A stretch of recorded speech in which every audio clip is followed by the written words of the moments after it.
संदर्भ में वैसे आप लोगों को ये मालूम है कि पूरे देश में यहाँ दलितों, आदिवासियों एवं अन्य पिछड़े वर्गों का सरकारी नौकरियों में वर्षों से अधूरा पड़ा आरक्षण का कोटा भी अभी तक पूरा नहीं भरा गया है। विशेषकर एससी व एसटी वर्गों के सरकारी कर्मचारियों का पदोन्नति में आरक्षण को काफी हद तक प्रभावी बना दिया गया है। साथ ही केंद्र व राज्यों में भी विरोधी पार्टियों की रही सरकारों में इन सभी वर्गों को प्राइवेट सेक्टर में आरक्षण दिए जाने की व्यवस्था किए बिना ही इनकी सरकारों के ज्यादातर सरकारी कार्य अब प्राइवेट सेक्टर के जरिए ही इनके बड़े बड़े पूंजीपतियों व धन्ना सेठों आदि को ही दिए जाने के कारण अब इनको पूरे देश में आरक्षण का बहुत कम ही लाभ मिल पा रहा है। इसी प्रकार इनका अन्य और मामलों में भी शोषण व उत्पीड़न आदि होना अभी तक भी बंद नहीं हुआ है। इनके साथ साथ मुस्लिम व अन्य धार्मिक अल्पसंख्यक समाज के लोगों की भी हालत हर स्तर पर काफी ज्यादा खराब व दयनीय बनी हुई है, जिसका काफी कुछ खुलासा सच्चर कमेटी की रिपोर्ट में भी किया गया है। इतना ही नहीं बल्कि पिछले कुछ वर्षों से केंद्र व अधिकांश राज्यों में भी बीजेपी व आरएसएस की सरकारों के चलते हुए अब इनका विकास एवं उत्थान आदि होना भी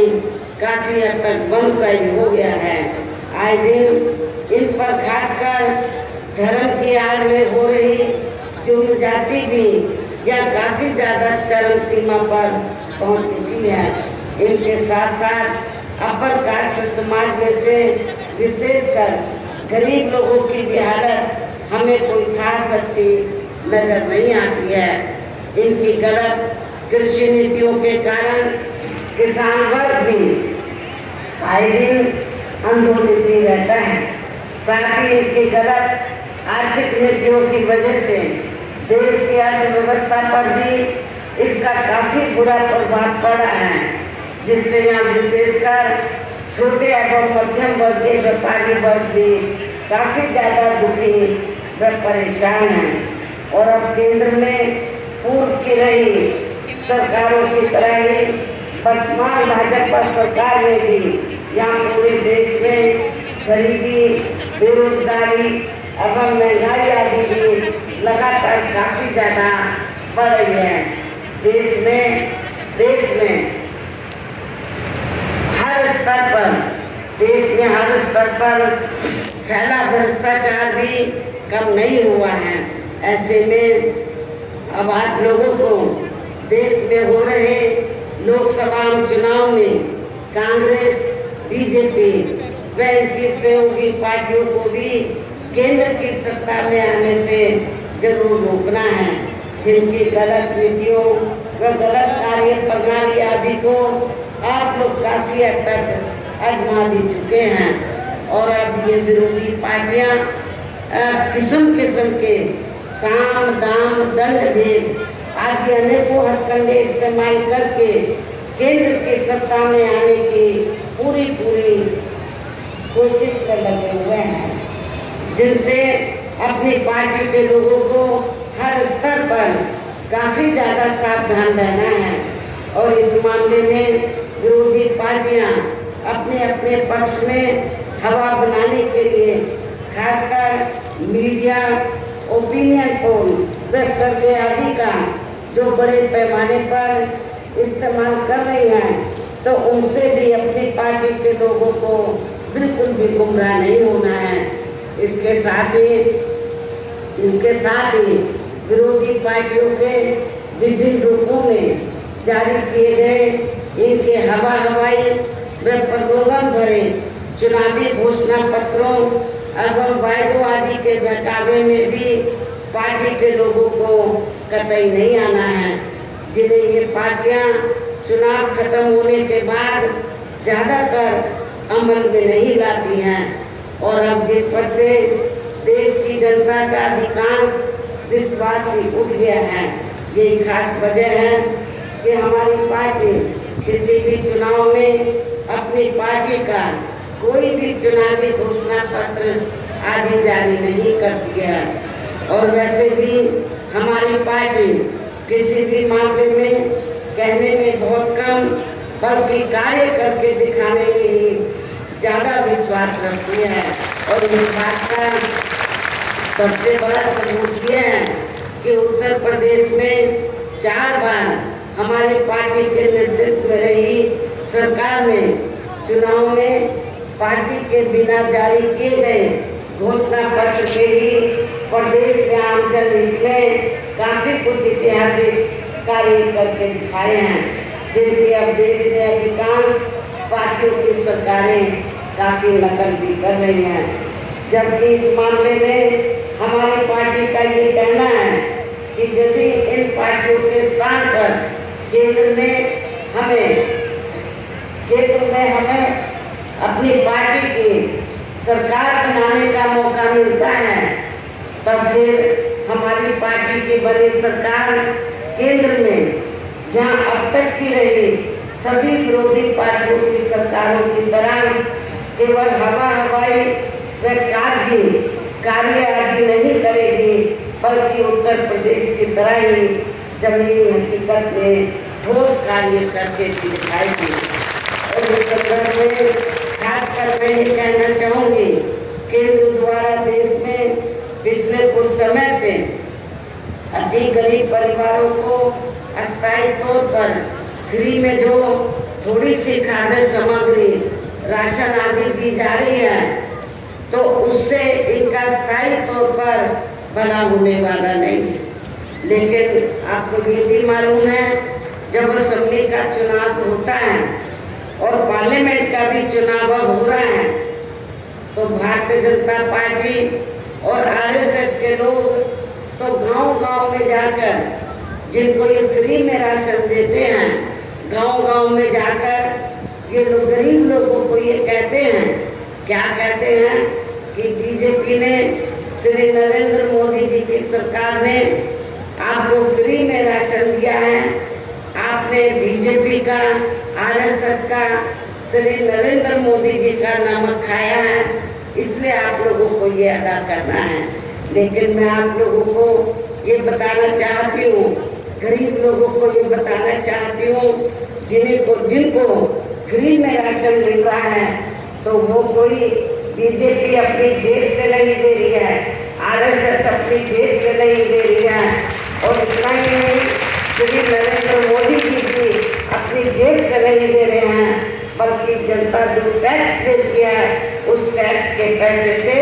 आप लोगों को फ्री में राशन दिया जा रहा है। और वैसे भी गरीब लोगों की ये जटिल समस्या देश में हर हाथ को काम देने से ही केवल दूर हो सकती है, जिसकी तरफ हमारी पार्टी की बड़ी सरकार विशेष ध्यान देगी। साथ ही देश में पिछले काफी वर्षों से आए दिन बढ़ रही गरीबी, बेरोजगारी व महंगाई आदि से भी जनता बहुत ज्यादा दुखी है, जिसे भी आर्थिक नीतियों में तब्दीली करके जरूर दूर किया जाएगा।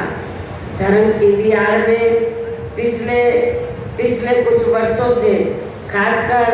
मुस्लिम समाज के लोगों की द्वेष की भावना से जो इनका काफी ज्यादा शोषण व उत्पीड़न आदि किया जा रहा है, तो इसे भी जरूर रोका जाएगा। कहने का तात्पर्य ये है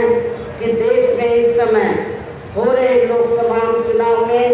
विरोधी पार्टियों के जारी किए गए उनके हवाई व प्रलोभन भरे चुनावी घोषणा पत्रों आदि के बहकावे में अब यह खासकर देश के अति गरीबों, मजदूरों, बेरोजगारों एवं अन्य जरूरतमंद लोगों को बिल्कुल भी नहीं आना है। और अब इन्हें ऐसी सभी विरोधी पार्टियों को केंद्र की सत्ता में आने से जरूर रोकना है, जिनकी कथनी व करनी में काफी अंतर रहा है तथा जिन्हें ये लोग बरसों से आजमा भी चुके हैं। ऐसे में अब मेरा यही कहना है कि आप लोगों को अपने खुद के व अपने प्रदेश एवं देश के भी हित में अपने वोटों को यहाँ कांग्रेस, बीजेपी व अन्य विरोधी पार्टियों को न देकर केवल अपनी एकमात्र हितैषी पार्टी बहुजन समाज पार्टी को ही देना है। दोनों पार्टी उत्तर प्रदेश की तरह ही केंद्र में भी अपनी पार्टी की सरकार बनने पर फिर पूरे देश में यहाँ अपनी पार्टी की सर्वजन हिताय व सर्वजन सुखाय की नीतियों पर आधारित सरकार चलाएंगे। इसके साथ साथ केंद्र से जुड़ी आपके क्षेत्र की जो भी यहाँ स्थानीय समस्याएं होंगी तो उन्हें भी फिर दूर करने का हर संभव पूरा प्रयास किया जाएगा। साथ ही यहाँ गरीबों, मजदूरों, बेरोजगारों, कर्मचारियों, किसानों, छोटे व्यापारियों एवं अन्य मेहनतकश लोगों के हितों का भी विशेष ध्यान रखा जाएगा। सर्व समाज में से खासकर दलितों, आदिवासियों, पिछड़े वर्गों, मुस्लिम व अन्य धार्मिक अल्पसंख्यक समाज के लोगों के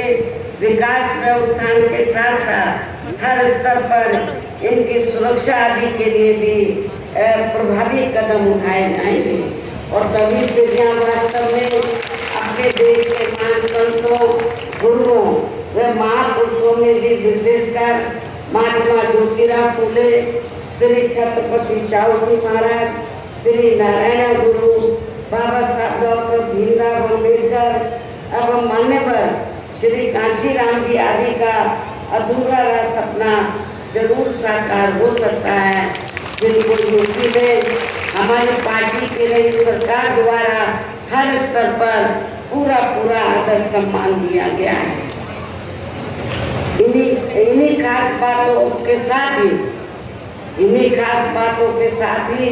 अब मेरा पार्टी व मूवमेंट के हित में यही कहना है कि हमारी पार्टी ने आपके हरियाणा प्रदेश में जिनको भी लोकसभा के लिए चुनाव के मैदान में उतारा है, जो यहाँ आपके सामने मंच पर भी मौजूद हैं, तो उन्हें आप लोगों को जरूर कामयाब बनाना है, जिसके लिए यहाँ पार्टी के केंद्रीय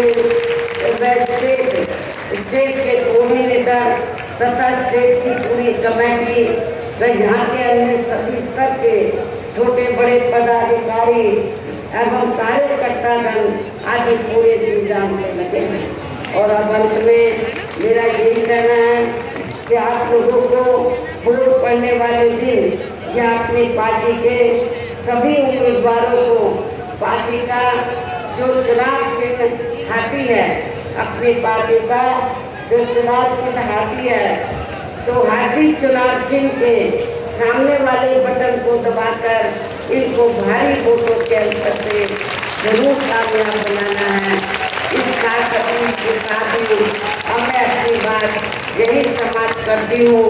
जय भीम, जय भारत।